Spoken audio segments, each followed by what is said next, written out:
A minha dissertação ela é sobre as perspectivas, né, para a regulação e regulamentação da IA no âmbito normativo brasileiro. Mas antes de a gente entrar nesse ponto, eu vou me apresentar para quem ainda não me conhece, né? Meu nome é Mônica, eu tenho 31 anos e eu sou graduada em Direito pela UniUB desde 2018, mesma época em que eu passei a advogada, né?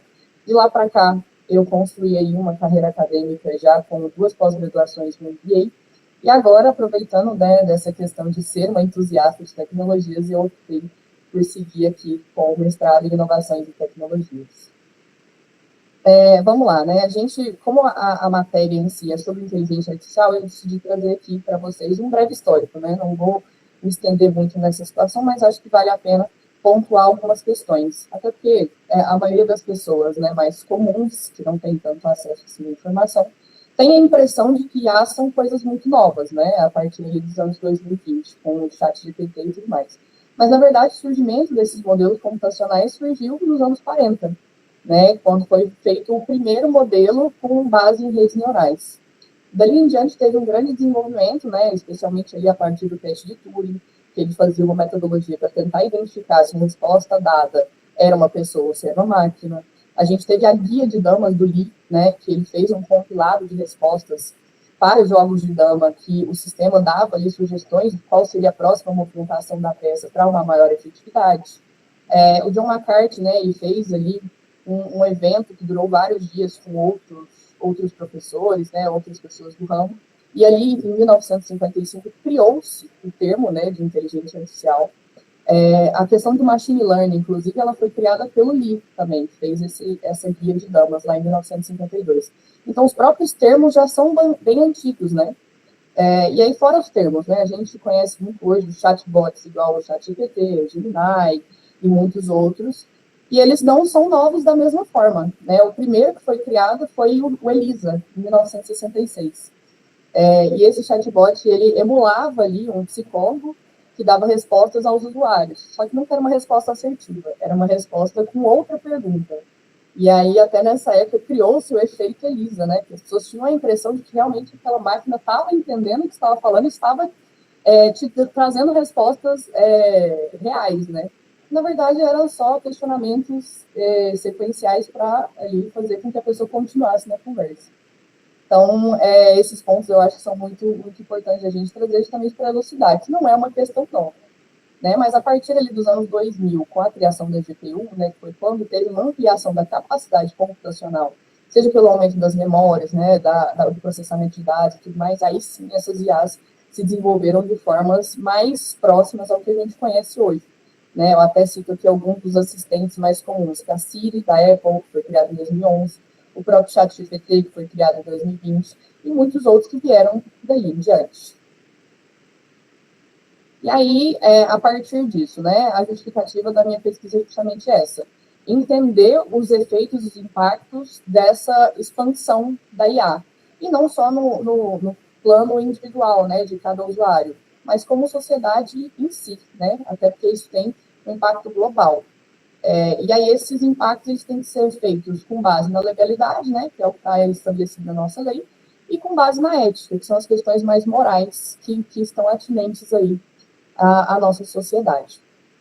Aqui no Brasil, a gente não tem ainda uma legislação específica sobre as inteligências artificiais, né? Mas já está tendo uma movimentação, especialmente a partir de 2019, ali, para que isso aconteça, né? Existem até vários projetos de lei em tramitação nesse sentido.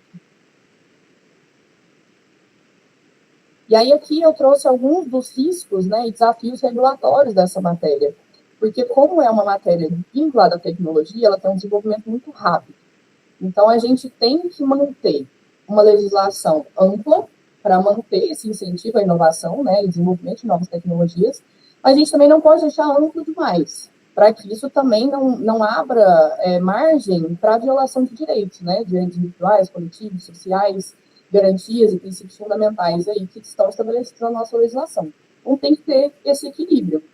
E além desse desafio regulatório da IA, a gente tem um desafio de desenvolvimento desses sistemas, né? Até porque um dos grandes pontos que são levantados é o problema do alinhamento, que é a necessidade de inserção de valores humanos nesses sistemas de IA.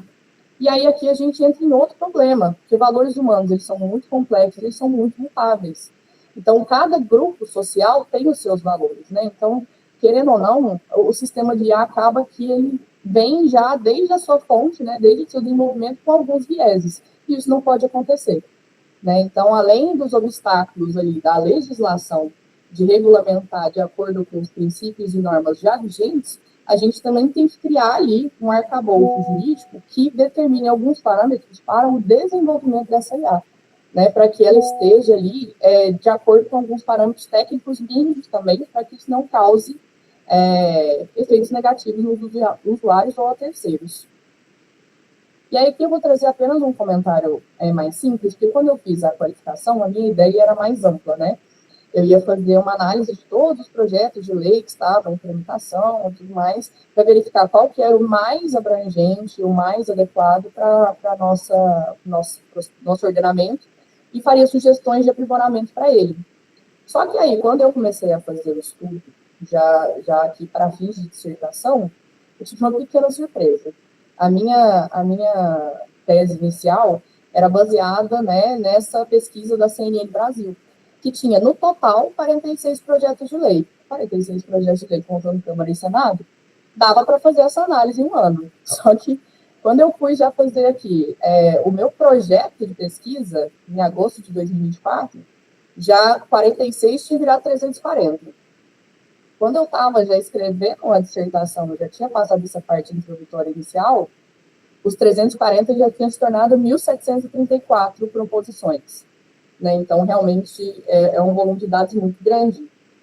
E aí, considerando esse volume de dados, né, inclusive que um desses projetos, que é o único que teve aprovação, já tinha passado pelo Senado em dezembro de 2024, mas ainda está pendente de apreciação pela Câmara, então o objeto da minha análise aqui na dissertação vai ser propriamente esse projeto de lei. Né? Eu não vou fazer uma análise tão abrangente, vou fazer especialmente desse projeto de lei das emendas dele, né, que foram já aprovadas pelo Senado, e ao final trazer sugestões aí de aprimoramento. A metodologia que eu uso na minha pesquisa é justamente a descritiva e explicativa, né, com base em documentos, livros, artigos, informações dos próprios portais da Câmara, do Senado, enfim, e tem um caráter observacional. A metodologia, especificamente, né, é a hermenêutica jurídica abordada pelo Norberto Bobbio, nesses dois livros, né, da teoria da norma como uma lei individual e na teoria do ordenamento, enquanto a norma inserida dentro do contexto das outras normas que estão ali dentro do contexto brasileiro. E aí, como que vai ser essa análise, né? Eu vou fazer primeiro uma análise estrutural, né, uma questão mais formal da lei. Então, vou analisar dos pontos de vista de justiça, validade e eficácia, mas também vou fazer comentários de cunho filosófico e ideológico sobre o conteúdo em si dessa norma, né, de adequabilidade dela com a norma vigente, né, tanto a Constituição quanto a legislação que relata, e possíveis melhorias que podem acontecer. Bom, vamos lá então para o tema especificamente, né? Para a gente fazer uma análise do quadro regulatório, eu optei por iniciar essa pesquisa em relação ao quadro internacional, para ver como estava essa movimentação ao longo de outros países, né? Aqui na minha pesquisa, eu limitei a algumas nações, né? Então, vocês vão ver aí que eu faço um quadrinho que menciona sobre Canadá, Estados Unidos, Reino Unido, União Europeia, China, Japão e Coreia do Sul. Aqui eu até coloquei um quadro resumido, mas eu não vou até mencionar todos os requisitos deles, né?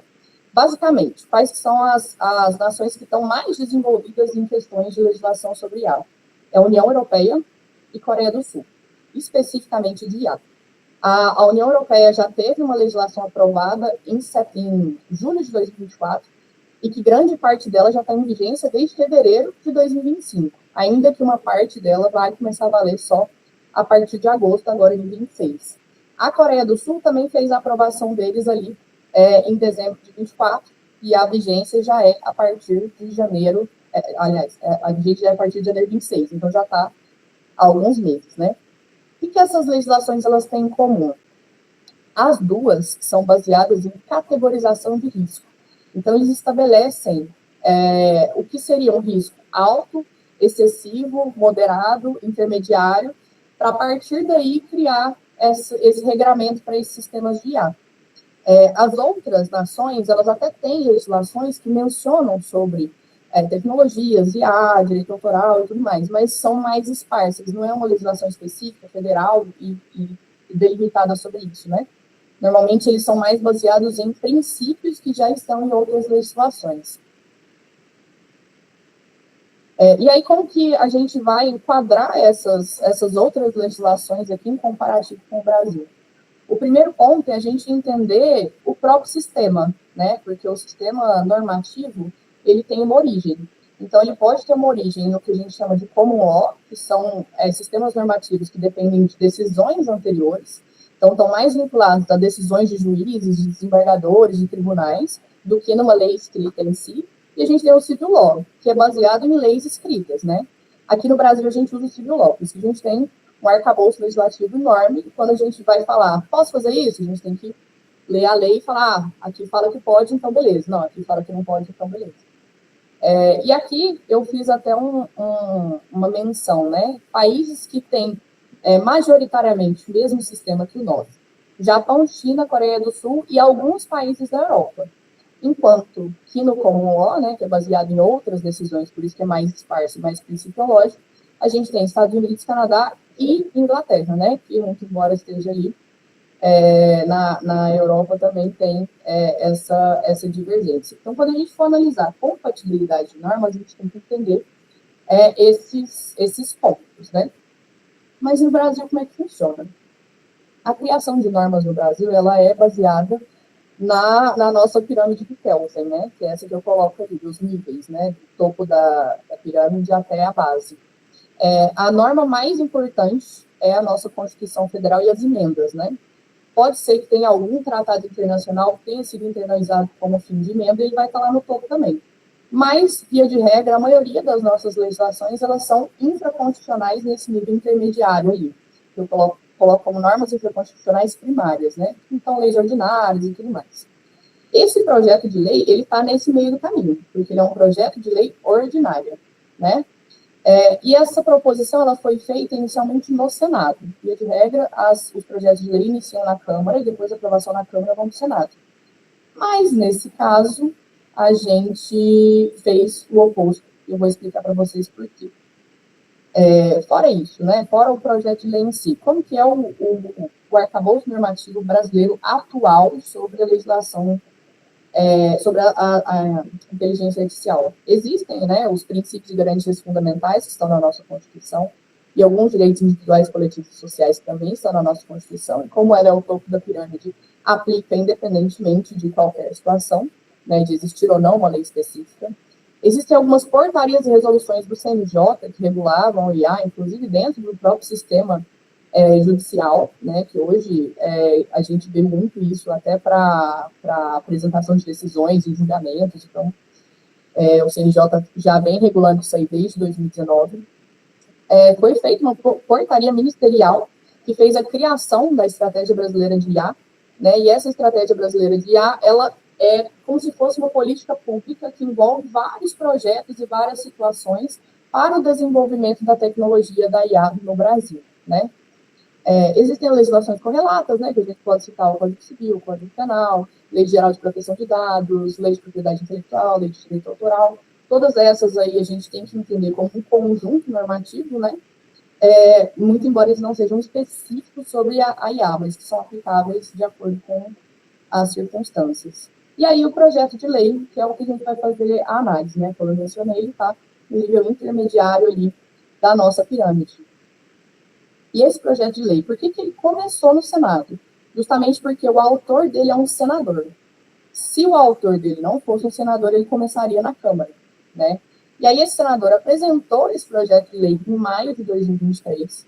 O texto inicial tinha 33 laudas, 45 artigos e 9 capítulos, né? E aí, da leitura básica, a gente já percebe que esse projeto de lei, ele não é só principiológico e ele não é só baseado em riscos. Ele tem as duas propostas. E essas duas propostas versam justamente sobre a necessidade de flexibilidade do sistema normativo decorrente dessa questão de incentivo à inovação e desenvolvimento tecnológico. A gente não pode engessar demais, mas também não pode deixar muito aberto. E aí, esse projeto de lei teve a tramitação dele regular, foram feitas diversas audiências públicas, seminários, né? Foram apresentadas mais de 200 emendas, né, ao longo dessa tramitação, e ele foi submetido para julgamento em dezembro de 2024, tendo sido aprovado nos termos da emenda 199. E aí, de acordo com a emenda 199, né, que foi incorporada ao projeto, ele passou a ter 35 laudas, e não 33, passou a ter 80 artigos, e não 45, e passou a ser dividido em 12 capítulos, e não 9, como anteriormente. E aí, esse projeto, por ele ter sido aprovado no Senado, ele automaticamente já passa a valer? Não, né? Como eu mencionei, a gente tem um sistema bicameral de aprovação da legislação.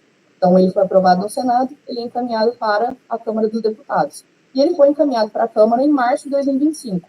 E ele segue tramitando desde lá. Ainda não teve uma conclusão específica até a data que eu finalizei o meu estudo.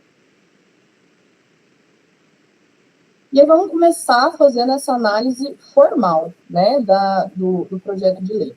Do ponto de vista de justiça, ele é justo porque ele está compatível com o ordenamento.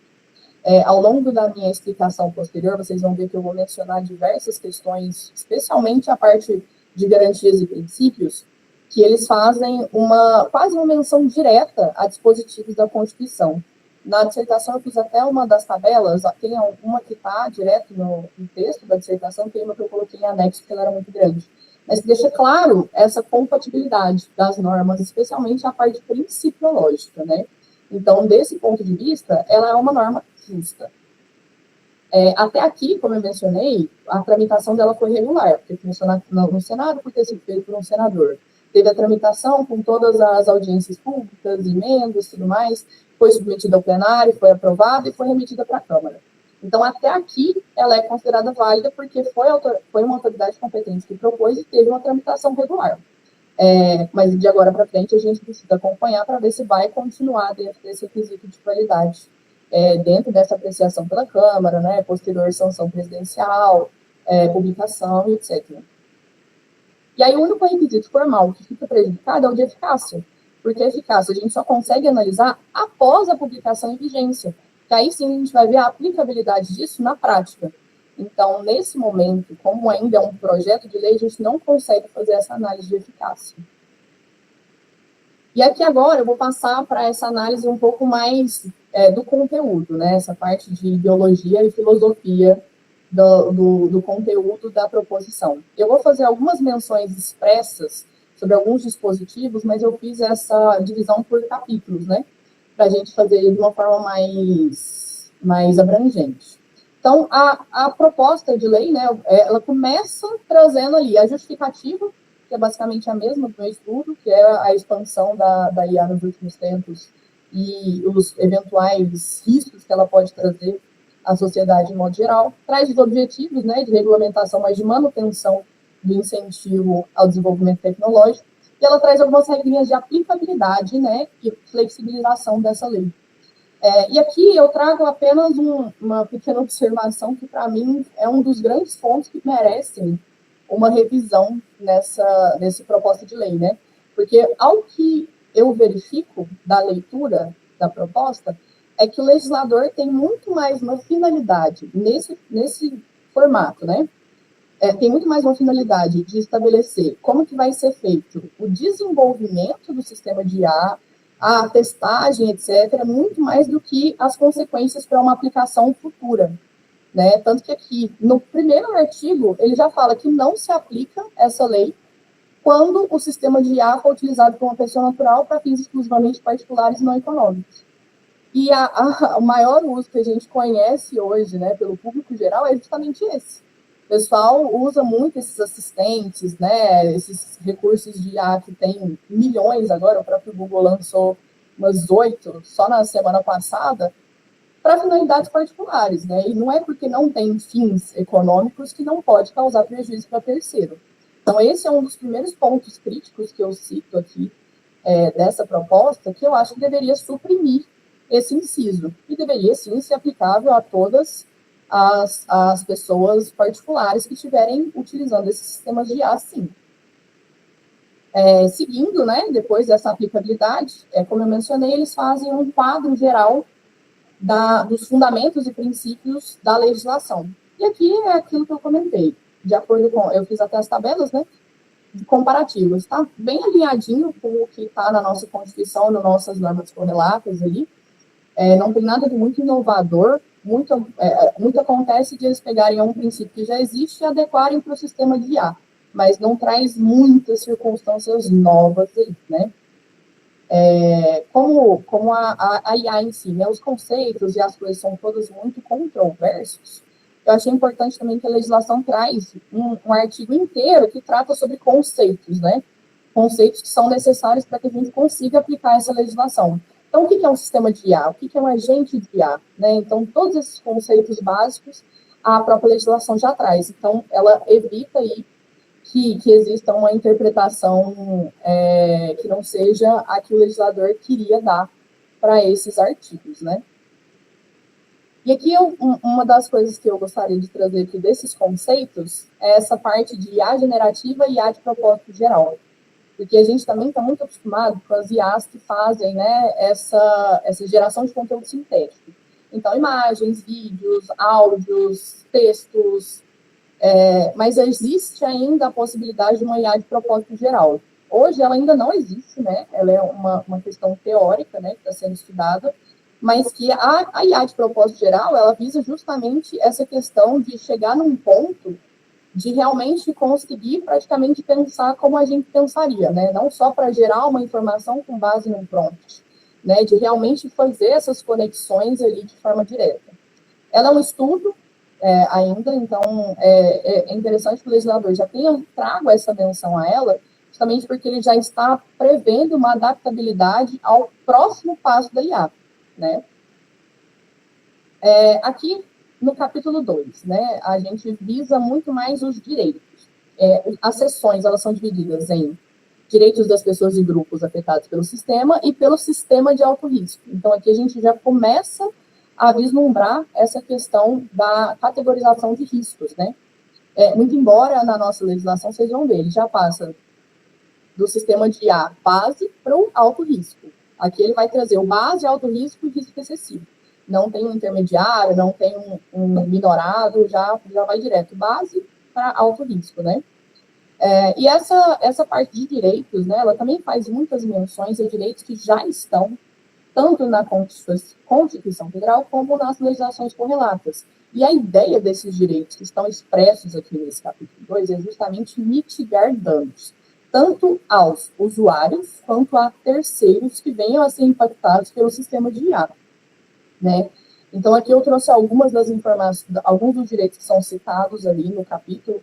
Então, por exemplo, se uma IA generativa teve uma decisão automatizada que criou certo dano a uma pessoa, essa pessoa tem acesso a essa informação de qual foi o sistema, quem que criou, quais foram as informações que têm que ser lançadas no treinamento, né, na mineração de dados. A pessoa tem que ter garantida a sua privacidade, a proteção dos seus dados. O sistema ele tem que estar alinhado com os valores humanos, então ele não pode ser discriminatório.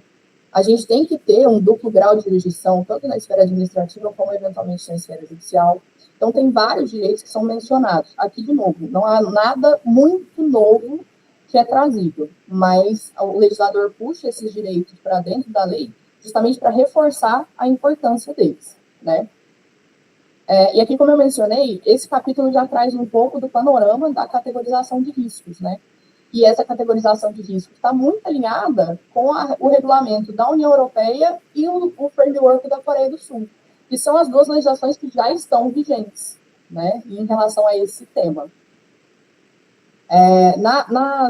Nos sistemas de IA de alto risco, inclusive, um dos pontos de maior relevância é que o legislador estabelece a necessidade da supervisão humana. Então, por mais automatizado que seja o sistema, ele ainda tem que ter uma supervisão humana ali dentro do seu sistema para garantir justamente o cumprimento desse alinhamento, né? Então, para evitar ainda mais os danos. A gente não pode deixar uma máquina cuidando de uma máquina, tem que ser alguém cuidando dessa máquina, porque esse alguém tem esse senso de valores.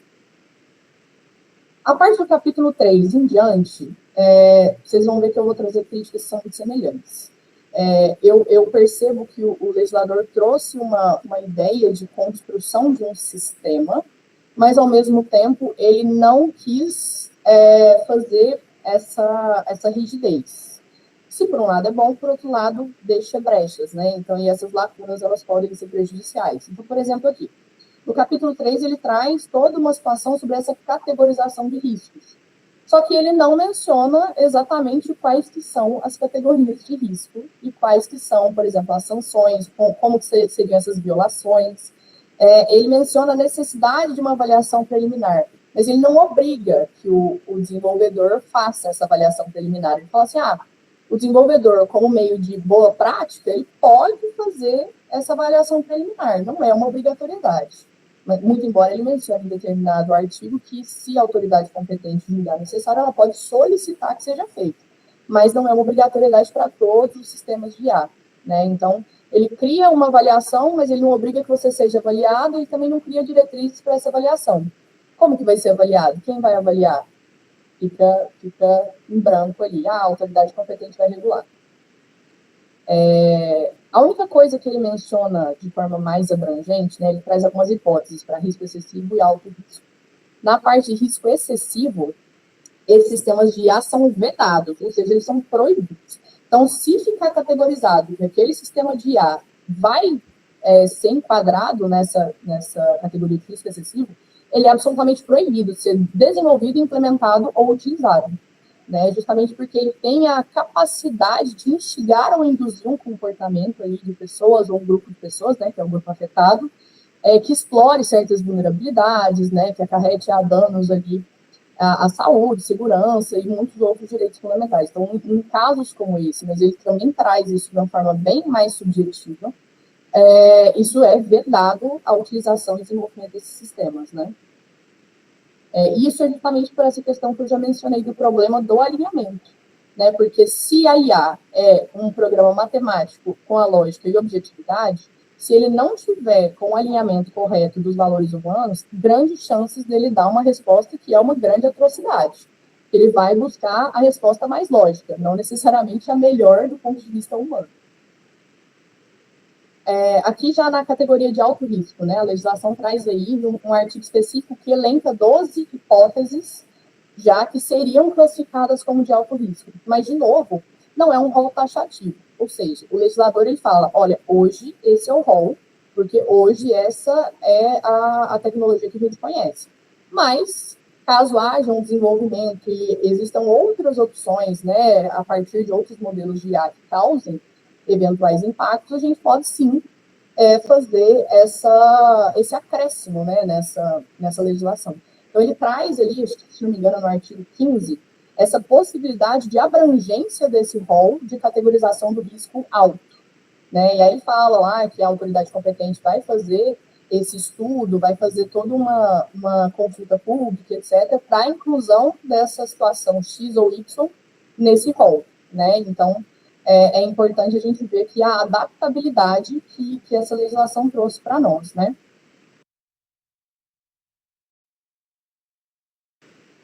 Como eu mencionei, essa parte de governança, especificamente, ela é uma das que mais me incomoda dentro desse projeto de lei, porque, de novo, o legislador fala assim, olha, a gente vai criar um sistema e o poder público tem que fazer certas coisas.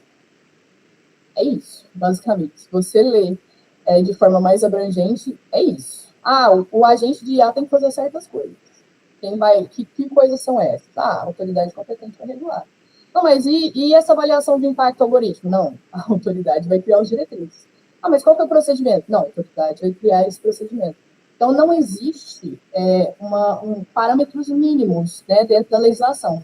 O legislador criou um sistema que ainda vai ser efetivado no mundo real, né?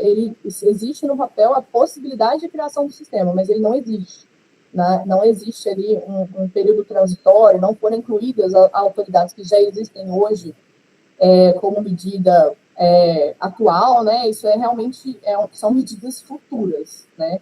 Então, aqui eu até trago, né? Ele traz parâmetros gerais para avaliação, apuração e mitigação desses riscos. Eu trouxe algumas expressões que constam, né, nesse capítulo, basicamente, né? Então, falar, tem que ter, o agente de IA tem que fazer uma documentação em formato adequado. Mas qual que é esse formato? Tem que usar uma ferramenta para fazer essa avaliação. Mas que ferramenta? Que avaliação? Como que é feita essa avaliação? Tem que fazer a realização de testes. Que testes? Você pode fazer isso no âmbito particular, você tem que submeter esses testes a uma autoridade. Tem que fazer a disponibilização de informações, mas em que formato? Em que sistema? Para quais pessoas? Então, tem vários dessas expressões que elas são absolutamente genéricas, né? E que aí caberá uma nova legislação ou uma nova resolução que regulamente essa legislação criar esses parâmetros mínimos. Por um lado, é interessante, porque a gente mantém a lei como uma estrutura básica para uma outra que vai ser mais específica, mas, ao mesmo tempo, ela não tem tanta aplicabilidade, né? Pensando do ponto de vista da eficácia, por exemplo, futuramente. Qual que é a aplicabilidade disso? É como se você tivesse um cheque que você vai cobrar, mas você não tem o valor escrito. Então, como que você vai cobrar? Sabe? Então, existem essas pequenas divergências, especialmente nesse capítulo de governança. Passando adiante, né? Tem um capítulo que fala só sobre responsabilidade civil, mas ele também, acho que são 2 ou 3 artigos, e é bem simples, né? O legislador não cuidou de trazer novas opções. Ele faz uma menção expressa ali ao que já está disposto, tanto no Código Civil, né, para fins de indenização e responsabilidade, quanto para fins de consumo, né? Então, se a relação existente entre as pessoas que geraram o dano e que sofreram o dano for uma relação de consumo, pode ser aplicado o Código de Defesa do Consumidor também, né? Embora não necessariamente. Então, ele não cria nada novo, ele traz menções expressas a leis que a gente já tem. Esse capítulo da 6, né, das boas práticas de governança, ele basicamente traz muitas referências do capítulo anterior da governança, que também é mais abrangente. Só que aqui ele traz aspectos que não é o poder público que vai fazer, é o próprio agente de IA. Então, o próprio agente que está ali fazendo a construção daquele sistema pode ter uma autorregulação, seja com a criação de códigos de conduta interno ou autorregulação em associação. Então, aqui ele traz a possibilidade dos agentes de IA trabalharem em conjunto, inclusive, né? Não é, novamente, uma obrigatoriedade, é uma possibilidade. E essa parte, né, da autorregulação, embora ela também seja positiva em alguns aspectos, eu até acho que isso pode criar ali uma vantagem excessiva para certos grupos econômicos, né? Porque, querendo ou não, muitas empresas de tecnologia são startups, são empresas pequenas, que não têm um capital tão grande. E aí elas poderiam acabar sendo influenciadas negativamente por uma autorregulação ou um código de conduta de um grupo econômico muito maior, né? O que teria um impacto muito grande ali na dinâmica concorrencial. Aqui nessa parte do capítulo 7, ele fala também da comunicação de incidentes graves. E aí ele só menciona que incidente grave é quando tem risco à vida, integridade física, interrupção de funcionamento de operações críticas, infraestrutura e tudo mais, né? Violação de direitos fundamentais, mas também vocês podem ver que é uma menção ampla. Não fala quais que são os riscos, quais que são as questões que vão ser especificamente. Risco à vida. Muita coisa pode pôr risco à vida, né? Quais coisas.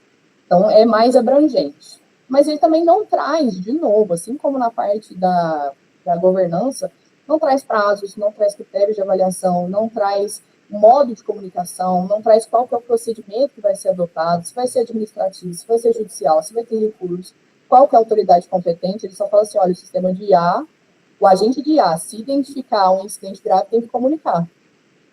A quem, como, quando e onde vai ser estabelecido também posteriormente. Aqui nesse ponto, né, o capítulo 8, ele traz aí a necessidade da criação de uma base de dados pública, né, para questões de sistema de IA de alto risco. É positivo em alguns aspectos também, né, porque a gente vai ter acesso a essa informação, assim como foi mencionado lá atrás, na parte de direitos, essa questão de acesso à informação, né, garantia da proteção de dados, etc. Então, desse ponto de vista, é bem positivo.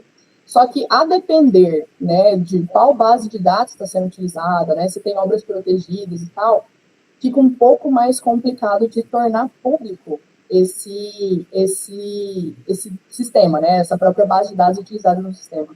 Então, existem essas questões, né? Além disso, né, falar, tem que criar uma base de dados. Mas qual vai ser a plataforma? Qual vai ser o parâmetro mínimo de segurança? Ele, novamente, traz uma obrigatoriedade, mas ele não traz como que isso vai acontecer. Na supervisão e fiscalização, a mesma coisa. O legislador traz ali que vai haver ali a criação desse Sistema Nacional de Regulação e Governança da Inteligência Artificial, e ele traz ali a criação desse sistema como um todo, né? Ele traz o que seriam os órgãos abaixo, ali, os órgãos desse sistema. Mas ele também menciona de forma bem simples, né? Isso aqui eu trouxe até o ipsiliteris do que está no projeto. Que o ato do Poder Executivo Federal definirá quais são os órgãos que vão compor esse sistema. Então, esse ato não existe, e não existe nenhuma prévia de quais seriam esses órgãos, né? Porque provavelmente esses órgãos vão ser ainda criados. Não existem órgãos atuais que fazem parte desse projeto, né? Ainda que em caráter transitório. E aqui eu trouxe para vocês quais são as autoridades que são citadas, né? Então, aqui a base é o Sistema Nacional, e aí vai ter a Autoridade Nacional de Proteção de Dados, a ANPD, que é a coordenadora do sistema. Ótimo, porque todo sistema de IA é baseado numa base de dados. Então, obviamente, a NPD tem que estar vinculada aí à coordenação desse sistema. Depois ele só menciona que vão ter autoridades setoriais, então diz quais são os setores e quais são as autoridades, e ele cria 2 conselhos, né? Na verdade, um conselho e um comitê. Conselho Permanente de Cooperação e Regulação de Inteligência Artificial e o Comitê de Especialistas Cientistas da Inteligência Artificial. E aqui, nesse ponto, o legislador também traz algumas atribuições desses órgãos, mas também de modo geral, porque a gente nem sabe que instituições são essas que vão compor esses órgãos, né? Então, tem expedir normas vinculantes, expedir regras gerais, celebrar acordos regulatórios, definir regras de procedimentos específicos, expedir orientações normativas, mas também nada muito específico do que de fato vai acontecer, né? O que o legislador trouxe de mais palpável, né, do ponto de vista do direito processual, digo, né, sobre essa regulação completa, é essa seção que ele fala sobre sanções administrativas. Muito embora ele não traga qual que é o procedimento, qual que é a autoridade, como que vai ser aplicada essa sanção, quais são aplicadas a quais graus ali de risco, etc., ele traz algumas opções de sanções administrativas. Então, ele traz advertências, multa simples, publicização da informação, proibição ou restrição para sandbox. Sandbox eu vou mencionar um pouco mais para frente, mas ele é basicamente um ambiente para testes de sistemas de IA, né? Outras sanções podem ser suspensão parcial, total, temporário, definitiva do desenvolvimento, fornecimento ou operação do sistema de IA, ou, por fim, proibição do tratamento de determinadas bases de dados, né? Então, aqui ele traz essas formas de regulação aí que seriam meios de estabelecer punições para agentes de IA que descumpram com o regramento. Aqui ele traz, tanto nessa seção 4 quanto na seção 5, aqueles 2 últimos órgãos que estavam aqui, né, o Conselho Permanente e o Comitê de Especialistas. Então, ele só traz aqui algumas informações, né? Então, o Conselho Permanente vai sugerir não é uma obrigação, vai sugerir ações, ele vai elaborar estudos, realizar debates e ele vai disseminar o conhecimento. De novo, não estabelece como que ele vai sugerir, como que ele vai disseminar, quando, onde, né? São coisas mais amplas, são estabelecimentos mais específicos, assim, que não existem. A gente vai criar isso a partir de uma nova legislação. Assim como o Comitê de Especialistas, né, que tem que orientar e supervisionar técnica e cientificamente o desenvolvimento e aplicação de IA. Mas vai orientar como? Quais que são os requisitos técnicos e científicos para esse desenvolvimento e aplicação? Não tem. Isso também vai ser uma coisa que vai vir em uma legislação complementar. O sandbox, né, eu tinha já mencionado que ele é um ambiente regulatório experimental para o desenvolvimento de IAs, e a ideia é justamente a gente ter ali, a gente não sabe identificar se vai ser um ambiente físico ou um ambiente virtual para isso, mas que é uma forma de o legislador incentivar esses sistemas de IA, ainda que você não tenha um ambiente de teste, né? Que ele fala assim, não, então você pode utilizar esse sistema aqui para você fazer, que você reduz custos e aumenta a abrangência dos sistemas, né? Mas também não estabelece procedimentos mínimos, como que vai ser esse ambiente, em que local, se vai ser físico, se vai ser virtual, quem vai fazer essa disponibilização, quais são os sistemas que vão estar disponíveis para acesso, e também é uma questão que vai ser específica de quando já tiver uma outra legislação complementar que estabeleça esses parâmetros, né? Assim como ele faz no capítulo que fala sobre responsabilidade civil, aqui nessa seção especificamente, ele traz sobre diretrizes para a proteção do trabalho e dos trabalhadores. E que também ele não traz nada de novo, né? Muito embora ele não faça uma menção expressa à legislação trabalhista, ele traz direitos que estão garantidos na consolidação das leis do trabalho e legislação correlata. Então, aqui, novamente, ele não cria nada novo, ele só reafirma direitos que já existem como uma forma de garantir. A gente fala muito sobre essa questão de sustentabilidade com os sistemas de IA, porque muito se diz também sobre a necessidade de locais de resfriamento dos sistemas que utilizam, né? Porque, enfim, é uma base de dados muito grande, é um sistema que fica rodando o tempo todo, isso aí traz um impacto até ambiental, né? Mas aqui o legislador traz também como uma opção, ele não traz como uma obrigatoriedade, mas ele estabelece que o poder público, a administração pública, pode adotar algumas diretrizes para incentivo à sustentabilidade, né? E preferencialmente vai adotar sistemas que estejam aí de acordo com a racionalização energética e de consumo de materiais naturais. Então, de novo, não é uma obrigação, é uma preferência para manter ali também o sistema dentro da sustentabilidade. E aqui eu vou gastar um pouquinho mais de tempo falando sobre esse ponto, porque ele é o que é mais relevante aqui dentro do próprio livro de estudos, né? Então, o legislador não trouxe um capítulo específico para falar sobre os direitos do autor e conexos, mas ele trouxe uma seção sobre isso dentro do capítulo 10, né? E aqui ele menciona também, não cria nada de muito novo, não estabelece parâmetros muito específicos, mas ele exige que o desenvolvedor informe num site, né, um sistema específico, quando o sistema de IA dele esteja utilizando conteúdo protegido, né, em qualquer que seja a parte do sistema, se é na mineração de dados, se é no treinamento, enfim, ele exige que o desenvolvedor informe o uso dessas obras, né? E ele também traz um conjunto de artigos que fala justamente sobre essa remuneração, porque ele exige que você informe, enquanto desenvolvedor, que existe material protegido e que você remunere o titular dessas obras que estão sendo protegidas e utilizadas no seu sistema de IA. Não necessariamente existem parâmetros objetivos para essa remuneração, mas ele estabelece ali que o agente de IA e o titular podem ali entrar em consenso e fazer uma negociação em relação a esses valores, desde que esteja de acordo aí com a razoabilidade, proporcionalidade do uso desse material, né, o tempo que vai estar disponível, enfim. Então, ele faz aí essa menção expressa à nossa lei de direitos autorais. Mas ele também traz opções em que não constitui ofensa ao direito autoral o uso de obra protegida, quando esse conteúdo for para fins de pesquisa, desenvolvimento de sistemas de IA por organizações de instituições científicas, de pesquisa educacionais, museus, arquivos públicos e bibliotecas, né? E aí ele coloca um adendo, desde que essa obra protegida tenha sido acessada de forma lícita, de que esse sistema, né, que está utilizando não tenha fins comerciais ou lucrativos, e que essa obra seja necessária para a obtenção do fim que aquele sistema de IA se propõe. Então, existe, né, a proteção ao direito do autor, mas, ao mesmo tempo, o legislador também traz esse equilíbrio. Assim, não, mas tem determinadas situações que, como é basicamente o interesse público, né, de disseminação de conhecimento, aí também a gente não vai limitar o acesso a essa obra, justamente porque não é sobre a obra em si, né, é sobre o impacto que ela vai causar em quem vai utilizar esse sistema depois.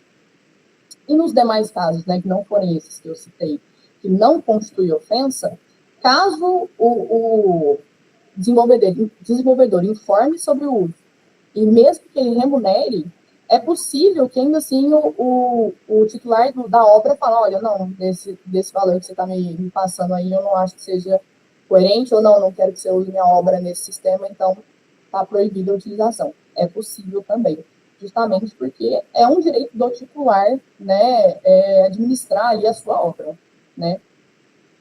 Aqui ele traz essa vedação expressa, mas fica um pouco contraditório, né? O legislador traz que é vedada a exibição ou disseminação de obras e conteúdos protegidos no desenvolvimento de sistemas de IA, mas ao mesmo tempo ele exige que você apresente ali quais são as obras que você usou num site específico, se ela for uma obra protegida. Então fica uma coisa meio contraditória. Como que eu não posso exibir, mas eu tenho obrigatoriedade de informar?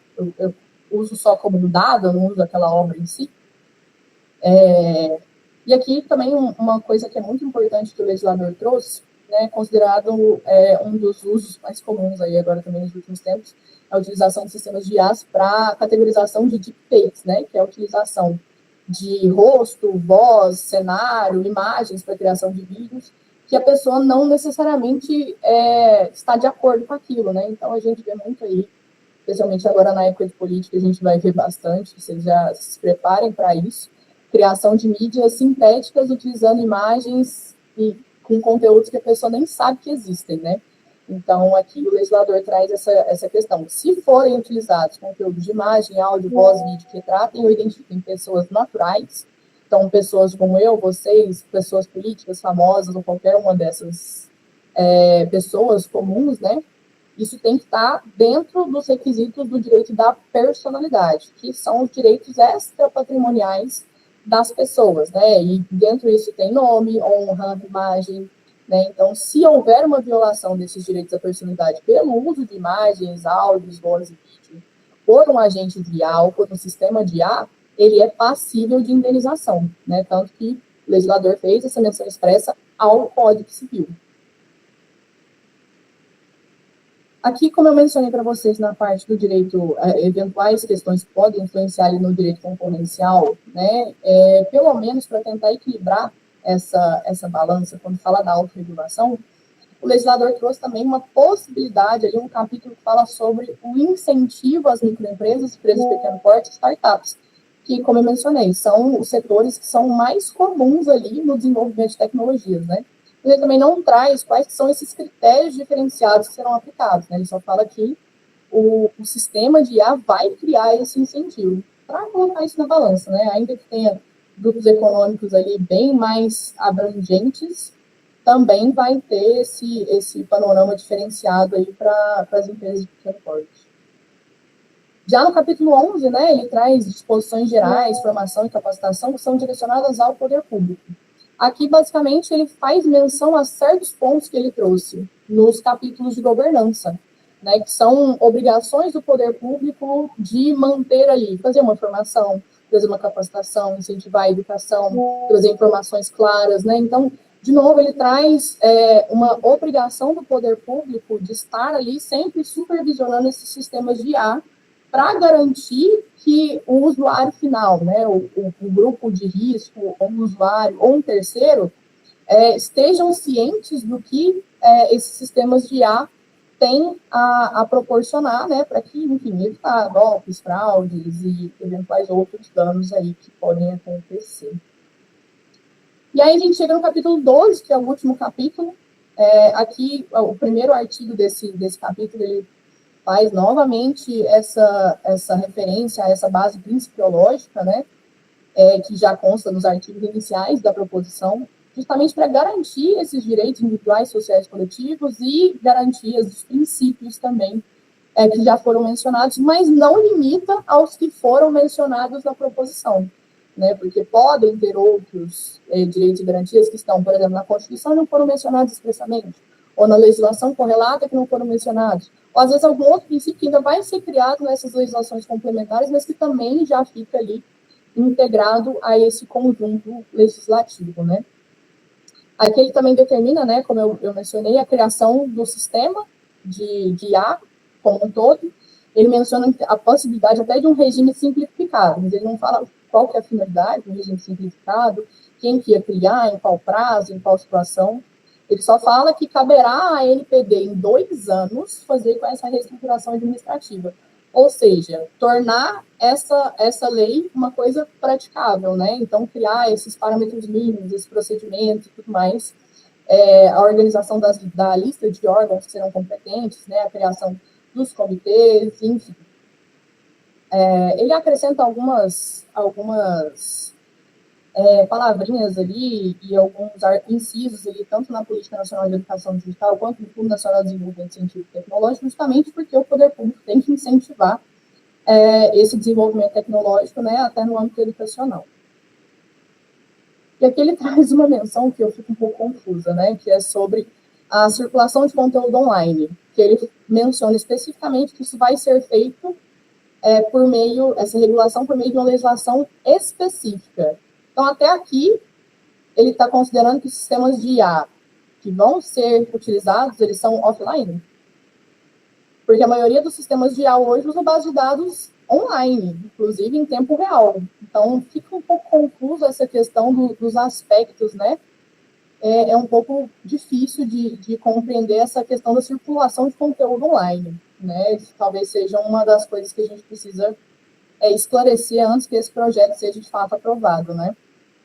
Ele impõe que o sistema deve fazer uma avaliação a cada quadriênio, né?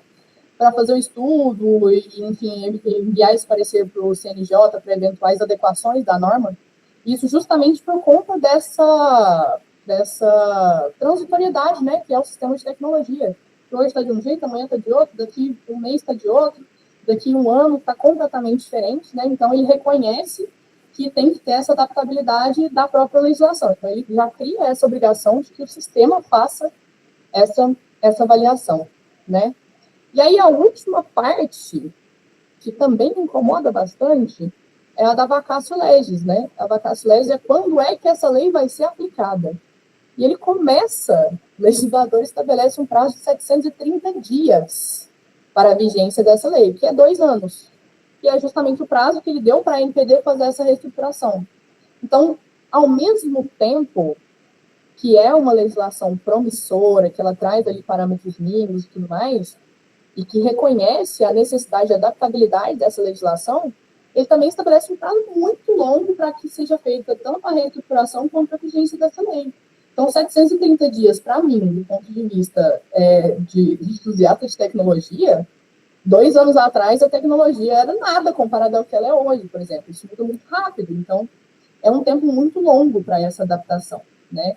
Por outro lado, ele cria ali uns parâmetros mínimos ali também de vigência. Então, por exemplo, o capítulo que fala sobre direitos autorais vai ser vigente a partir de 180 dias. Mas quem vai fazer essa fiscalização se a ANPD ainda não fez a reestruturação? Quem vai fazer a regulação daquele sistema que o desenvolvedor tem que apresentar qual que é a obra e aonde, se não existe esse sistema ainda? Então, fica um pouco contraditória essa parte do vacatio legis, né? Eu confesso que me incomoda um pouco. E aí, só para a gente concluir, né? O projeto de lei ele é muito promissor, ele traz muitos pontos positivos, ele está de acordo aí com a nossa legislação correlata, com a Constituição Federal, ele traz muitos pontos relevantes, mas ele também tem muitos pontos críticos, né? Seja pelas lacunas que ele traz, seja por algumas contradições que são apontadas, né? E aí, esses pontos, inclusive, eu mencionei num projeto de emenda que eu vou fazer esse protocolo na Câmara, enquanto ele ainda está em tramitação. Porque enquanto essa legislação ainda vai demorar 2 anos para ser aplicada, e ela ainda vai depender de outras para que seja aplicada, porque ela é uma norma geral. Então, na verdade, isso vai ser uma aplicabilidade daqui 5 anos, praticamente, porque até terminar a tramitação desse, passar os 2 anos e ainda ter uma nova lei, então é um pouco complicado. E aqui eu só reitero essa questão que eu sinto que o legislador, nesse projeto de lei, está muito mais focado em regular o desenvolvimento dos sistemas de IA do que na aplicabilidade dele em si, né? E essas lacunas aí, elas podem trazer, manter, né, a possibilidade de danos aí aos usuários e aos terceiros, enquanto isso não for resolvido. E é isso. Eu agradeço a atenção de todos vocês. e estou aqui para esclarecer eventuais dúvidas que vocês tenham, mas agradeço desde já pelo tempo que vocês tiraram para me ouvir aqui e, enfim, muito obrigada.